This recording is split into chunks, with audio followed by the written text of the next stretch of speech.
Materi kali ini kita akan membahas tentang asuhan keperawatan anak dengan gangguan sistem perkemian. Kasus pertama yang kita pelajari adalah nephrotic syndrome. Nephrotic syndrome atau sindrom nefrotik adalah keadaan klinis yang disebabkan oleh peningkatan permeabilitas glomerulus yang terdapat pada protein plasma yang menimbulkan protein urin, hipoalbuminemia, hiperlipidemia, dan edema. Jadi, peningkatan permeabilitas glomerulusnya itu terhadap protein plasma. Pengkajian keperawatan yang sering ditemukan pada anak dengan nephrotic syndrome adalah edema umum anasarka, terutama jelas pada muka dan jaringan periorbital, protein urea dan albuminemia, hipoproteinemia dan albuminemia, mual, anoreksi, diare, lipiduria, hiperlipidemia, khususnya hiperkolesterolemia. Anemia, pasien mengalami edema paru. Diagnosa keperawatan yang sering terjadi pada kasus nephrotic syndrome adalah hipervolemi atau kelebihan volume cairan, perubahan pola nafasnya atau pola nafas tidak efektif, nutrisi kurang atau defisit nutrisi, risiko infeksi, intoleran aktivitas, gangguan integritas kulit. Intervensi keperawatannya adalah jika terjadi kelebihan atau hipervolume, maka tindakannya adalah pantau, ukur, dan catat intake dan output cairan. Observasi perubahan edema, batasi intake garam, ukur lingkar perutnya, pinggang berat badan setiap hari. Jika terjadi perubahan pola nafas atau pola nafas tidak efektif, maka intervensi keperawatannya adalah auskultasi area parunya, pantau adanya gangguan bunyi nafas, berikan posisi semivolar, observasi tanda vital, kolaborasi dengan dokter dalam pemberian diuretik. Jika terjadi defisit nutrisi atau kurang nutrisi, maka intervensinya adalah tanyakan makanan kesukaan pasien, anjurkan keluarga untuk mendampingi anak pada saat makan, pantau adanya mual dan muntah, bantu pasien untuk makan, berikan makanan sedikit tapi sering, dan berikan informasi keluarga tentang diet klien. Kasus selanjutnya adalah gagal ginjal akut atau gagal ginjal kronis yang kita bahas hari ini. Gagal ginjal kronis merupakan gangguan fungsi ginjal yang progresif dan irreversibel yang menyebabkan ketidakmampuan ginjal untuk mempertahankan metabolisme dan keseimbangan cairan maupun elektrolit, sehingga timbul gejala uremia, retensi urin, retensi urea, dan sampai nitrogen lain dalam darah. Pengkajian keperawatan yang sering ditemukan pada gagal ginjal antara lain adalah bengkak di bagian wajah, tangan, dan kaki, tidak nafsu makan dan sering muntah, kelelahan dan tampak pucat, frekuensi buang air kecil menjadi lebih jarang, demam, merasa nyeri dan tampak rewel setiap buang air kecil, buang air kecil berdarah, sering mengalami sakit kepala. Diagnosa keperawatan yang sering ditemukan antara lain adalah kelebihan volume cairan atau hipervolume. Gangguan elektrolit kemungkinan bisa terjadi. Gangguan pertukaran gas, kerusakan integritas kulit, nyeri, dan risiko atau defisit nutrisi.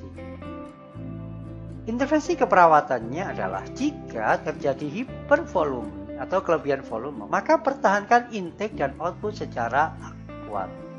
Kolaborasi dalam pemberian diuretik, batasi cairan, hiponatremia, dilusi dengan serum natrium dengan kurang lebih dari 130 mEq dan per liter. Atur dalam pemberian produk darah, monitor status hidrasi, kelembahan membran mukosa, tekanan darah, ortostatik, dan keadekuatan dinding nadi, monitor hasil laboratorium yang sehubungan dengan retensi cairan, monitor status hemodinamik, dan monitor tanda vital. Nah, jika terjadi itu, intervensi juga ada dua juga. Hemodialisis terapi kemungkinan bisa dilakukan. Bisa dilakukan timbang berat sebelum dan sesudah prosedur, observasi terhadap dehidrasi, kram otot dan aktivitas kejang, observasi reaksi transfusi, monitor tanda vital, monitor blood urea nitrogen, kreatinin, dan monitor CT-nya.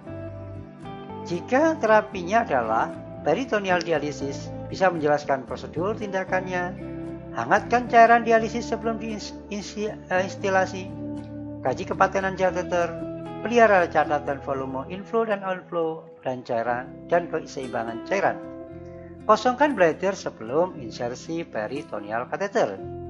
Hindari peningkatan stres mekanik pada kateter dialisis peritoneal atau seperti batuk. Pastikan penanganan aseptik pada kateter dan penghubung peritoneal. Ambil sampel laboratorium untuk periksa kimia darah seperti blood urea nitrogen, serum kreatinin, dan seterusnya.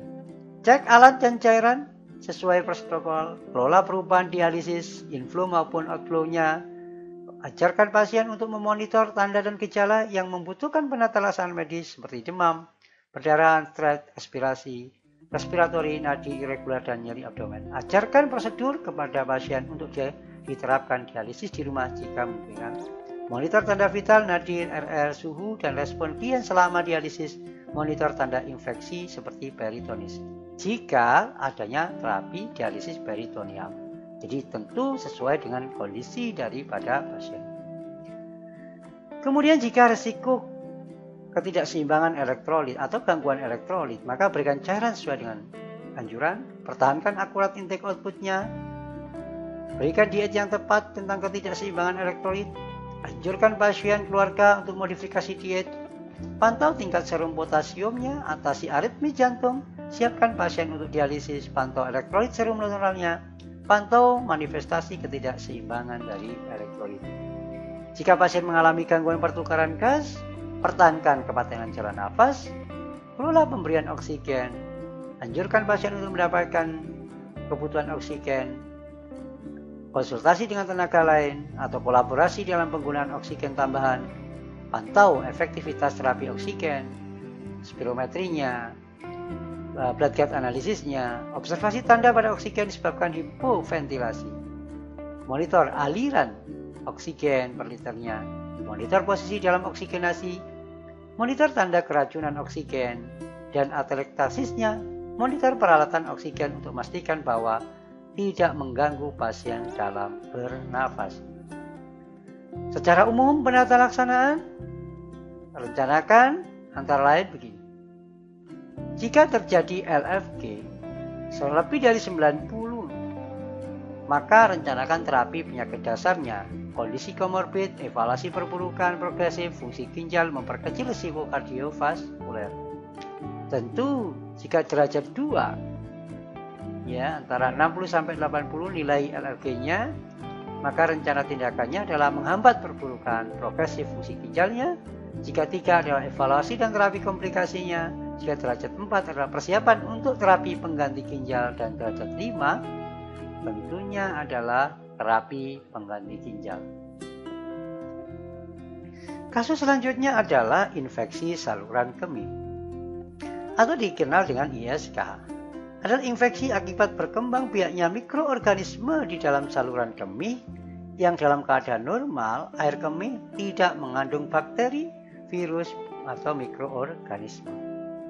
Pengkajian keperawatan yang sering ditemukan pada ISK antara lain adalah disuri, rasa terbakar pada saat berkemih, frekuensi pengeluaran urin yang sedikit-sedikit dan sering, ketidakmampuan mengosongkan kandung kemih atau pengosongan kandung kemih yang tidak tuntas, warna urin yang keruh, spasme kandung kemih, nyeri suprapubik dan menyebar menjadi nyeri pinggang dan dapat terjadi low back pain, hematuri pada keadaan lanjut, gangguan saluran intestinal seperti mual, muntah, dan anoreksi.